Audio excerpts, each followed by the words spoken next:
Hello, thanks for joining me. On the news, Putin's war hasn't changed China threats in Taiwan bid. In Nepal, lack of cross-border flow adds to disaster fears. China's parliament supports Xi Jinping for third term as president, and Malaysia's ex-prime minister charged with corruption. And Russian defense company during the past year, even as several of the world's leading economies cut ties with Moscow and the companies driving its continued assault on Ukraine. Customs record reviewed show major companies within both countries' vast military industrial complexes have continued their years-long relationships despite the horror Moscow has released in Europe. Records show that throughout 2022 through at least mid-November, Beijing-based defense contractor Poly Technologies sent at least a dozen shipments, including helicopter parts and air-to-ground radio equipment, to a state-backed Russian firm sanctioned by the U.S. for its linking to leader Vladimir Putin's war in Ukraine. Poly Technologies' long-term trade partner Ulan-Ude Aviation Plant, a purveyor of military-grade helicopters, also continue to send parts and many helicopters to the Beijing's operations in Ukraine. There is no sign that any of the goods exchanged are directly feeding Russia's war. The customs records came from two data sets, official Russian customs and shipment records. Washington-based think tank C4ADS, which collates official customs records aggregated from multiple third-party providers, provided the second set. One of the world's tiny of political warfare with Beijing, or remain neutral in the event of about 2,900 kilometers, 1,800 miles northeast of Australia, is independent but receives financial assistance and defense guarantees from the United States under a so-called Compact of Free Association.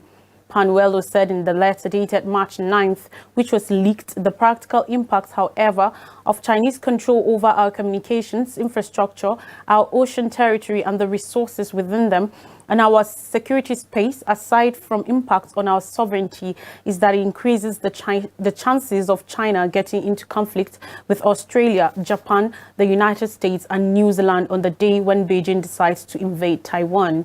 He said he had been followed by Chinese men, one of whom was an intelligence officer, while attending the Pacific Islands Forum in Fiji last year. Panuelo also indicated that the favor formally recognized in Taipei, which has only a handful of diplomatic allies, and said he had met with Taiwanese Foreign Minister Joseph Wu last month to inquire about what potential assistance his country could gain in the event of a switch. He said Taiwan had agreed to provide funding and take over unfinished projects started by Beijing. Small Pacific island states like FSM, which consists of about 600 islands scattered across the Western Pacific, have in recent years become battlegrounds for the rising geopolitical rivalry between China and the United States. According to Nepal's National Disaster Risk Reduction and Management Authority, altogether, the flood stoked by a glacial lake collapse close to the Tibetan border killed 24 people and destroyed about $905 million in infrastructure, including 570 homes. As climate change hits the planet, making rainfall more severe and accelerating the melting of glaciers, Himalayan nations such as Nepal are facing rising risks from floods, often driven by glacial lake outbursts. Great volumes of icy meltwater are gradually building up in mountain lakes, in place to alert downstream communities. A lack of cross-border information sharing among Himalayan nations, among them China, India and Nepal, is hindering protection attempts, analysts warn. Many dangerous glacial lakes are in Tibet. If they burst, it will directly impact Nepal, and the damage will be much larger than the Melamki disaster, warned Narendra Kanal, a former head of geography at Nepal's Tribhuvan University. Northern Nepal borders China for almost 1,400 kilometers, 860 miles, and the country's main rivers, the Koshi, Gandaki, and Karnali, flow in from Tibet. Maps published by the Intergovernmental International Center for Integrated Mountain Development and the United Nations Development Program (UNDP) show 3,624 glacial lakes along the three river basins in 2020, 2,070 of them in Nepal, 1,509 in China, and 45 in India. Of those, 47 are considered at particular risk of bursting, 25 of them in Tibet, the agency added. but little real-time information is shared across intercontinental borders on the state of the lakes, even as they grow in size, because formal data sharing mechanisms are largely still not in place, analysts said. That is growing fears in downstream communities, which are themselves growing in size, that killer floods could arrive with little caution. Xi Jinping has secured a precedented-breaking third five-year term as China's president, a hugely ceremonial role putting him on track to remain in power for the rest of his life. The closely 3,000 members of the National People's Congress (NPC), China's mainly ceremonial parliament, voted unanimously for Xi after the constitution was changed to remove the traditional two-term limit for the post. The NPC, whose members are appointed by the ruling Communist Party, cast 2,952 votes for him over about an hour. No one voted against him. No candidate lists were distributed, and he, as well as those who got other posts, were believed to have run unopposed. The election process remains almost completely covered in secrecy, apart from the process by which delegates to the Congress placed 4 ballots into bright red boxes placed around the vast auditorium of the Great Hall of the People in Beijing, where they meet. Xi was also unanimously named commander of the 2 million-member People's Liberation Army. Since taking power in 2012, 69-year-old Xi has sidelined any potential challengers and filled the party with his supporters, turning himself into China's most powerful leader since Mao Zedong. In October, he had himself named for a third 5-year term as party general secretary, breaking with a tradition under which Chinese leaders handed over power once a decade. Over the next 2 days, he approved officials set to be appointed or elected to fill top positions in the cabinet, including Li Qiang, who is likely to be named as premier, China's #2 post, putting him in charge of managing the world's second-largest economy. In other NPC votes, 68-year-old Han Zheng was chosen as the new vice president, while Zhao Leji, 66, was named the new parliament chair. Both men were from Xi's former team of party leaders at the Politburo Standing Committee. The parliament is meeting just 3 months after China instantly abandoned a signature zero-COVID policy, causing a wave of cases across the country. Still ahead, Muhyiddin Yassin, Malaysia's former prime minister, has been charged with abuse of power and money laundering in relation with the awarding of government contracts during the COVID-19 pandemic. Muhyiddin, who led the country from March 2020 through the worst of the pandemic, pleaded not guilty to the 6 charges at Kuala Lumpur court on Friday morning. On Thursday, the charges were filed after Muhyiddin was questioned by investigators from Malaysia's anti-corruption agency for a number of hours over a government support program that his government introduced to aid building contractors during the coronavirus lockdown. He faces 4 counts of abuse of power involving 232.5 million ringgit, that's $51.40 million US dollars, and 2 counts of money laundering involving 195 million ringgit. Muhyiddin, whose ethnic Malay-dominated Parikita National PN coalition lost a close-fight election to Anwar Ibrahim's multi-ethnic rival in November, has earlier called the investigation politically motivated. He is the second ex-leader to face corruption charges after Najib Razak, who was prime minister until May 2018, when his once dominant Barisan National Coalition under the United Malays National Organization (UMNO) lost power for the first time amidst popular uprising over the multi-billion-dollar scandal at State Phone 1 million decibel. Muhyiddin, who was a long-time member of UMNO before he quit over to 1 million decibel scandal, faces as many as 15 years in jail if found guilty of money laundering, up to 20 years for abuse of power, as well as potentially hefty fines. More Stories says Peru, judge extends pre-trial detention for ex-president Castillo.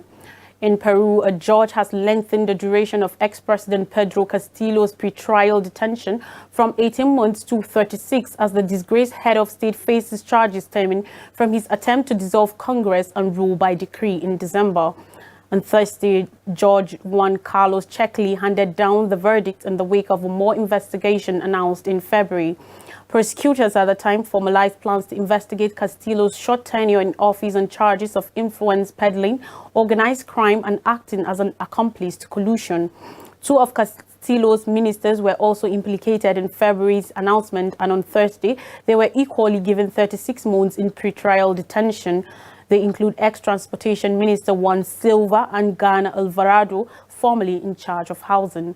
Thursday's decision could see Castillo in pretrial detention through March 2026, while the judge explained that the extended detention was to stop him from fleeing the country or interfering in the investigation. The ex-president's lawyer, Eduardo Paches, said his client was being politically persecuted, according to reports. Paches added that Castillo planned to appeal the judge's ruling. The ex-president has denied all charges against him, including allegations that he led a criminal network while in office. Castillo has been in custody since December 7th, when on the eve of a third impeachment hearing in Peru's Congress, he issued a broadcast dissolving the Congress and announcing a government of exception. The move triggered widespread criticism, with many calling it a coup. By the end of the day, Congress had voted in an overwhelming majority to impeach Castillo and remove him from office. He was subsequently detained by police. His former vice president, Dina Boluarte, was quickly sworn in as his replacement. His arrest took widespread protests across Peru, specifically in the rural regions that form his political stronghold. Originally from the small town of San Luis de Pauna, in northwestern Peru, Castillo had been a dark horse candidate in the 2021 presidential race, narrowly edging out right-wing rival Keiko Fujimori in a runoff election. North Korea, Kim calls for increased drills to simulate real war.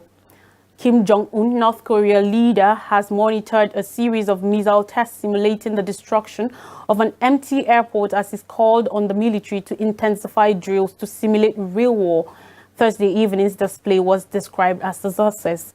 On Friday, the test involved 6 short-range ballistic missile launch vehicles, each capable of carrying 4 missiles. The launchers were lined up along a coastal forested area, according to reports.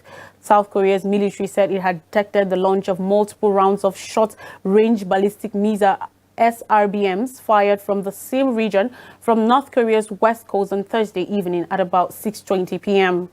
According to reports, a unit trained for strike missions launched a powerful volley at the targeted waters and demonstrated its capability to counter an actual war. The newest launches come just days before the United States and South Korea are due to start large-scale joint military drills known as Freedom Shield, which were last held in 2018. Pyongyang has long portrayed any exercises involving the two countries' armed forces as rehearsals for invasion. Analysts say Pyongyang is expected to increase testing while the drills continue. Freedom Shield kicks off on March 13th and is likely to last for 10 days.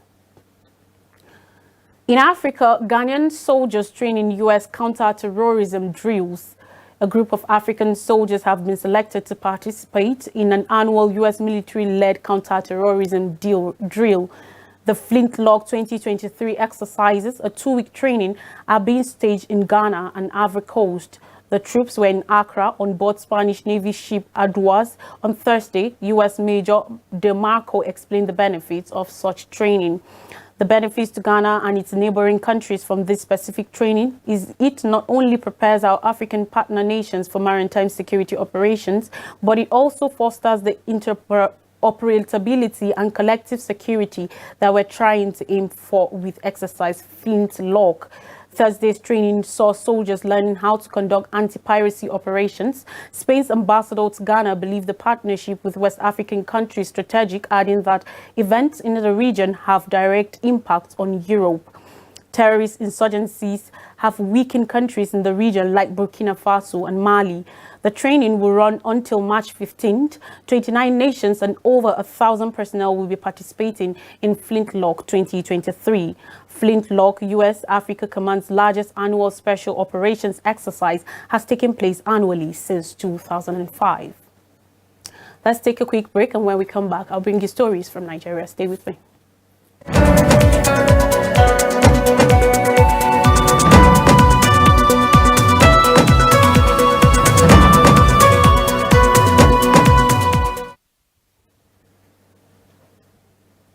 Welcome back. It's Zuma Nigeria, and we begin with court approves temporary voters card use for Gubal election. In Abuja, the Federal Capital Territory, a federal high court presided over by Justice Obiora Egwuatu has ordered the Independent National Electoral Commission (INEC) to permit 2 illegible Nigerians with temporary voter cards to cast votes in the March 18th governorship and state houses of assembly elections. Justice Egwuatu established the order on the basis that the plaintiffs were duly registered and captured in INEC's database. The judgment was on a suit filed by 2 aggrieved Nigerians looking to make use of TVCs in the general elections in the absence of the permanent voter cards, PVCs. Remember that INEC had maintained that only eligible voters with the PVCs will be let to vote in the 2023 presidential, governorship and parliamentary elections. But the plaintiffs, Kofoworola Olusegun and Wilson Alwell, in the suit filed on February 8, marked FHC-ABJ-CS-180-2023, challenged the position of INEC in court. On Thursday, however, in its judgment, the court stated that an order is made compelling the defendant INEC to allow the plaintiffs to vote using their temporary voter cards, TVCs, issued by the defendant, the plaintiffs having been duly captured in the National Register of Voters database. The court held that it will not grant Prayer 3, which was to allow every eligible Nigerian with a TVC to vote. According to Justice Egwuatu, the suit was not filed in a representative capacity.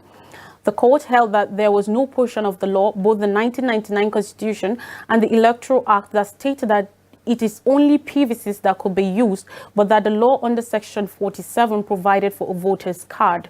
The plaintiffs had asked the court to determine whether by the true construction and interpretation of Section 10, subsection 2, Section 12, subsection 1 and 47 of the Electoral Act 2022, Section 77, subsection 2 and Section 132, subsection 5 of the 1999 Constitution as amended, and bearing in mind that the bimodal voters accreditation system BVAS machine introduced by INEC only needs the thumbprint and or facial recognition to accredit a voter.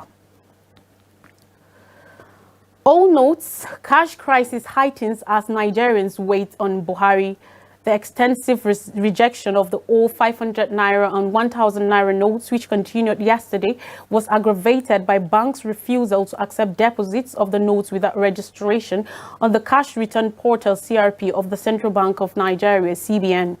Following the February 10th CBN deadline for the old 200 naira note, 500 naira and 1,000 naira notes, the CBN established the CRP for bank customers to register all notes intended for deposits. After registration, the depositor gets a reference code. The reference code must be submitted to the bank before the deposit is accepted by the customer. According to reports on probes, showed that banks cannot accept deposits of all notes from customers until the CBN suspends or eliminates CRP registration of all notes deposits. Although banks are giving out all 500 naira and 1,000 naira notes, they are not permitting customers to freely deposit the notes into their bank accounts. And finally, Lagos train bus crash, driver blamed as federal government orders investigation.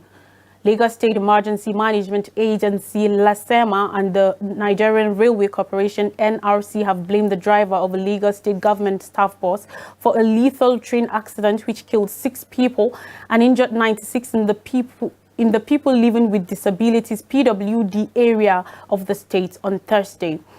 On Thursday, tragedy hit in Lagos a few minutes before 8 a.m. when a passenger train collided with a fully loaded staff bus belonging to the Lagos State government at the PWD rail crossing off the Lagos State Abeokuta Expressway. Given reasons for the deadly crash, the permanent secretary of LASEMA, Dr. Olu, as he was in a hurry to cross the rail. Also, the NRC, in a statement by its Deputy Director of Public Relations, Yakub Mahmood, said the bus failed to heed the instruction of the corporation officials as he overtook other vehicles waiting for the train to pass. The federal government has ordered an investigation into the incident. The ill-fated bus with registration number 04A 48LA was navigating its way to link the government residential area Ikeja en route to the state secretariat Alausa when it collided with the train at the PWD rail crossing. The bus was said to be coming from Isolo while the train was heading to Ido from Ijoko, Ogun State. 2 passengers were said to have died on the spot while others sustained various degrees of injuries. Rescue Ikeja. To refresh our memories, Putin's war hasn't changed China and Russia's defense relations.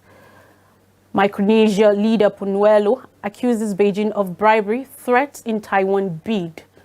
In Nepal, lack of cross-border flood alerts adds to disaster fears. China's parliament supports Xi Jinping for a third time as president, and Malaysia's ex-prime minister charged with corruption. And that's on the news for this hour. Continue with our remaining programs. I remain Lois Tureki. Enjoy the rest of your day and have a beautiful weekend ahead.